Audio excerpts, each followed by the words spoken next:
अस्सलाम वालेकुम, नमस्कार भाई लोग, क्या हाल चाल है। मैं आ गया हूँ, ये सऊदी का मेरे गेट हाउस है और गेट हाउस के सबसे बड़े जो मुदीर हैं ये मेरे मुनव्वर भाई हैं, जो मेरे फॉलोअर भी हैं और यहाँ के प्रेजेंट टाइम के मुदीर भी हैं और बहुत हंसमुख आदमी हैं। जो है आदमी ज़बरदस्त हैं, दिल दिमाग सबके अच्छे हैं, शरीरों के अच्छे हैं माशाल्लाह।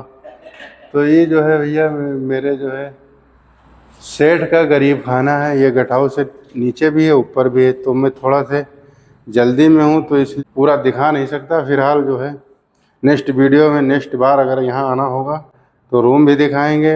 और यहाँ के एक और मुदीर हैं जो आपसे छोटे लेवल में है कि बड़े लेवल में है।